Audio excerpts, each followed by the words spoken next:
우리 다 같이 한 목소리로 읽습니다.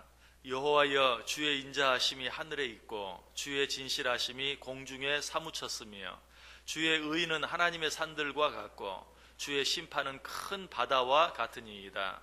여호와여, 주는 사람과 짐승을 구하여 주시나이다. 하나님이여, 주의 인자하심이 어찌 그리 보배로우신지요. 사람들이 주의 날개 그늘 아래 피하나이다. 그들이 주의 집에 있는 살진 것으로 풍족할 것이라. 주께서 주의 복락의 강물을 마시게 하시리이다. 아멘.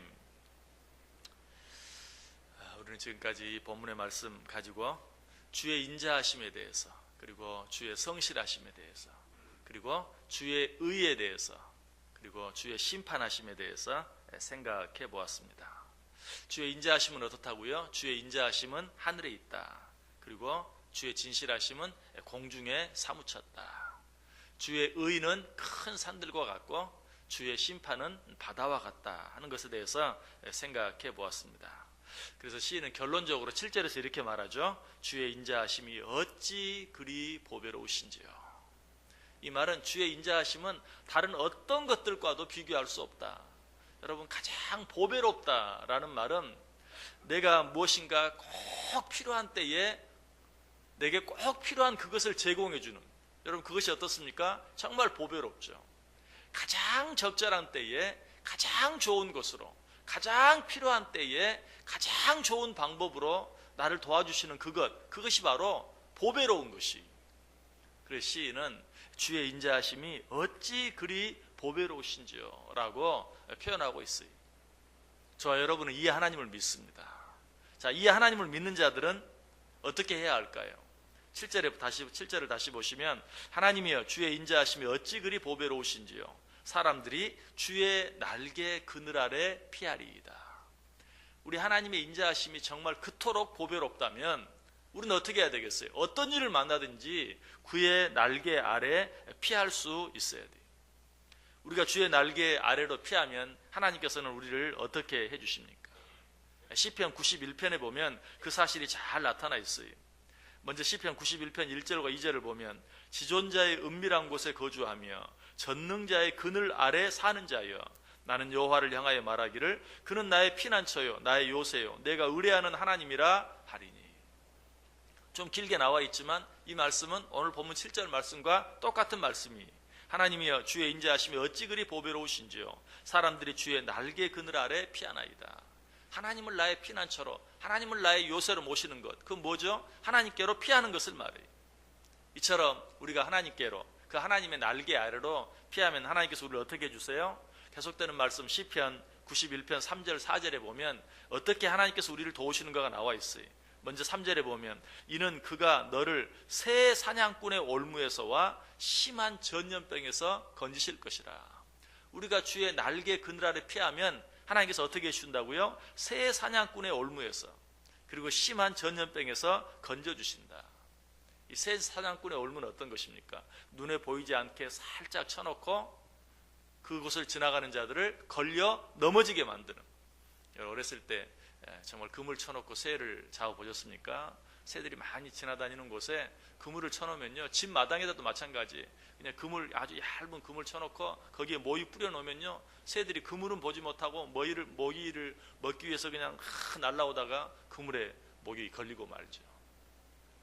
마치 이 새 사냥꾼의 올무처럼 일상에는 우리를 걸려 넘어지게 만드는 일들이 너무나 많이 있어요. 그러나 우리 하나님께서는 주의 날개 그늘 아래 피하는 자들을 그런 새 사냥꾼의 올무로부터 우리를 지켜주신다, 보호해 주신다라고 말하고 있어요.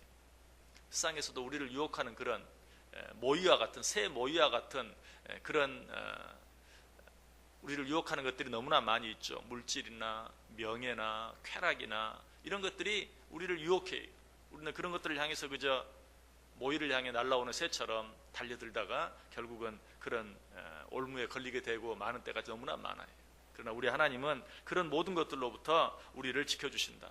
또 뭐라고 말하죠? 하나님께서는 당신의 날개 그늘 아래 피하는 자들을 무엇으로부터 지켜주신다? 전염병으로부터 지켜주신다라고 말하고 있어요. 여러분, 현대는 과학과 의학이 너무나 발전해서 여러 가지 많은 것들을 다 고치고 치료할 수 있어요. 그러나 아직도 어때요? 전염병이 한번 퍼지면 어떻습니까? 걷잡을 수 없는, 우리가 바로 얼마 전에 작년에 그런 일들을 겪었잖아요. 메르스 때문에 얼마나 나라가 시끄러웠습니까? 얼마나 우리들이 두려움에 떨어야만 했습니까? 지금도 이 전염병은 그처럼 무서워요. 지금도 또 뭐 저 브라질에서는 뭐죠? 뭐 자카 무슨 바이러스인가요? 소두증을 일으키는 그런 그 모기 한 마리로 인해서 퍼지는 그런 질병으로 인해서 또 온 세계가 두려워하는 그런 모습들을 보게 돼요. 이 성경이 기록될 당시나 지금이나 이 전염병은 우리의 과학으로도 의학으로도 온전히 막을 수 없을 만큼 무서운 것이. 그래서 요즘에도 우리가 전쟁 가운데서도 무엇을 가장 무서워합니까? 화학전이나 생물학전이나, 여러분 이런 것들은 어떠죠? 제 아무리 견고한 성을 쌓아놓고 제 아무리 견고한 창과 칼이 있다 할지라도, 제 아무리 무서운 무기가 있다 할지라도 이런 것들은 막을 방법이 없어요. 그런데 하나님께서는 어떻게 해주신다? 당신의 날개 그늘 아래 피하는 자들은 세상 그 어떤 것으로도 막을 수 없는, 우리를 가장 두렵게 만드는 그런 전염병으로부터도 우리를 지켜주시고 보호해 주신다라고 말씀하고 있어요. 특별히 육신적인 질병, 어떤 육신적인 어떤 병균으로 말미암아서 육신적인 질병에 걸리는 것도 무섭지만 더 무서운 건 무엇입니까? 우리의 영혼이 파멸되는 것이. 그런데 오늘 이 본문에서 극한 전염병, 심한 전염병으로부터도 너희를 지켜주겠다 하는 것은 우리의 영혼을 파멸시키는, 눈에 보이지 않는 것이잖아요. 눈에 보이지 않게 우리의 영혼을 파멸시키는 그런 모든 것들로부터 우리를 지켜주시겠다라고 말하고 있어요. 여러분, 우리가 세상의 모든 것들을 가졌다 할지라도 우리의 영혼이 온전하지 못하다 하면 그 사람은 아무것도 갖지 못한 것이. 그러나 반대로 우리가 세상의 모든 것들을, 내가 가지고 있는 모든 것들을 다 빼앗긴다 할지라도 우리의 영혼이 온전히 보존될 수 있다면 그 사람은 모든 것을 가진 자예요. 우리가 영혼의 중요성에 대해서는 여러 번 말씀을 드렸어요. 그런데 하나님께서는 어떻게? 당신의 날개 그늘 아래 피하는 자들, 눈에 보이는 육신의 질병들, 육신의 많은 전염병들로부터 우리를 지켜줄 뿐만 아니라 우리의 영혼을 망하게 만드는 그런 모든 악한 사단 마귀의 그런 공격으로부터 우리를 지켜주시고 보호해 주신다라고 이야기하고 있어요. 또 한 가지 여기서 전염병이라고 말할 때 우리가 생각해 볼 수 있는 게 있어요. 그것은 무엇입니까? 여러분, 이 여러 가지 많은 병균들이 우리가 알지 못하는 사이에 우리를 공격하는 것처럼, 우리가 알지 못하는 사이에 우리를 힘들게 하고 우리를 괴롭게 하는 전염병과 같은 아주 악한 것이 하나 있어요. 그것은 무엇입니까? 무고한 말로 우리를 모함하고 우리를 비난하고 우리를 욕하는 것들이. 이거는 우리 소위 발 없는 말이 천리 간다라고 말하죠. 누군가를 무고하게 비난하고 괴롭히고 욕하는 그런 것들은 정말 너무나 빠른 속도로 퍼져나가요. 전염병과 같아요. 여러분 가운데 그런 일들로 인해서 괴롭힘을 당해보지 않은 사람은 한 사람도 없을 거예요. 그런데 심한 전염병 가운데서 우리를 지켜주신다는 말은, 하나님께서는 당신의 날개 그늘 아래 피하는 자들은 그런 일들로부터도 우리를 지켜주시고 보호해 주신다라는 그런 말씀이에요. 시편 31편 20절에 이런 말씀이 있었죠. 주께서 그들을 주의 은밀한 곳에 숨기사 사람의 꾀에서 벗어나게 하시고 비밀이 장막에 감추사 말 다툼에서 면하게 하시리이다. 사실 세상에 다른 어떤 그런 공격보다도 말로, 무고한 없는 말을 지어서 우리를 괴롭게 만들고 힘들게 하는 그것보다 우리를 더 괴롭게 하는 것이 없어요. 그런데 하나님께서는 당신의 날개 그늘 아래 피하는 자들을 그런 것들로부터도 우리를 지켜주신다. 당신의 날개 그늘 아래 우리를 감추사 수많은 말 다툼에서 우리를 건져내 주신다라고 약속하고 있는 것을 보게 돼요. 이것이 하나님께서 당신의 날개 그늘 아래 피하는 자들에게 베풀어 주신 은혜예요. 그래서 시편 91편 4절에 보면 그가 너를 그의 깃으로 덮으시리니 내가 그의 날개 아래 피하리로다. 그의 진실함은 방패와 손방패가 되신다. 하나님께서는 당신의 날개 그늘 아래 피하는 자들을 방패와 손방패가 되셔서, 이 말씀도 전에 설명을 드렸어요.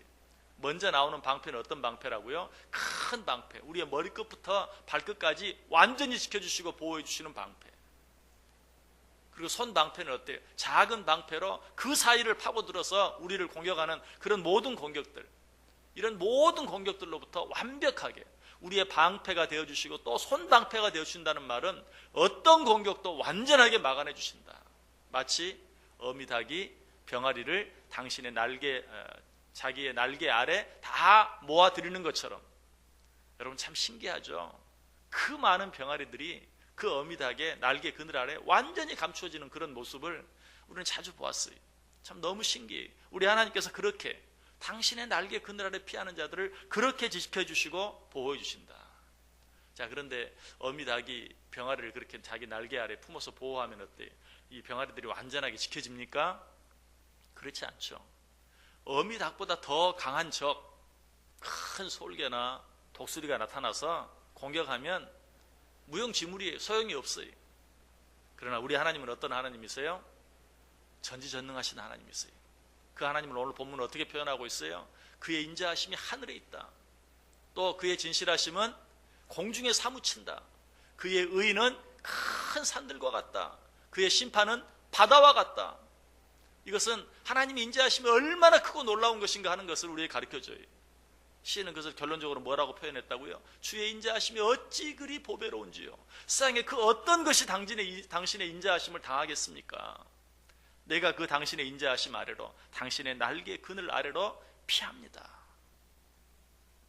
여러분, 하나님께서는 그처럼 크신 분이시기 때문에 어미닭이 병아리를 품는 그런 정도가 아니에요. 하나님께서 당신의 그 날개로 우리를 품어주시면 세상의 그 어떤 것도 우리를 어떻게 할 수 없어요. 자, 오늘 그 사실을 오늘 본문에서는 어떻게 표현하고 있습니까? 오늘 8절 말씀에 그들이 주의 집에 있는 살진 것으로 풍족할 것이라. 주께서 주의 복락의 강물을 마시게 하시리이다. 주께서 주의 살진 것으로, 복락의 강수로 우리를 먹게 하고 마시게 할 것이다. 이게 무슨 말이에요? 가장 귀하고 가장 좋은 것으로 누구에게? 당신의 날개의 그늘 아래 피하는 자들로 먹게 하고 마시게 해줄 것이다 라고 약속하고 있어요. 오늘 하루 어떻게 살기를 원하십니까? 여러분, 주의 날개 그늘 아래로 피하시길 바랍니다.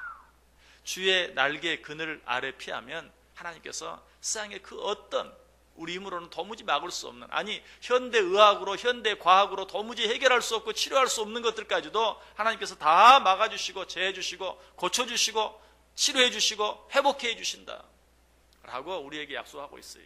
그런 것들로부터 우리를 지켜주고 보호해 주시는 끝나지 않아요. 가장 살진 것으로 먹게 하시고 복락의 강수로 마시게 할 것이다 라고 하나님이 약속하고 있어요. 오늘 하루도 이 하나님의 날개 그늘 아래 피함으로 말미암아 하나님께서 우리에게 약속하신 이 놀라운 지켜주시고 보호해 주신 은혜뿐만 아니라 가장 살진 것 복락의 강수로 먹게 하고 마시게 해주시는 그 은혜를 받아 누리며 살아가는 복된 하루, 안전한 하루, 기쁨과 감사가 넘치는 하루 꼭 되시기를 주님의 이름으로 간절히 축원합니다. 기도하겠습니다.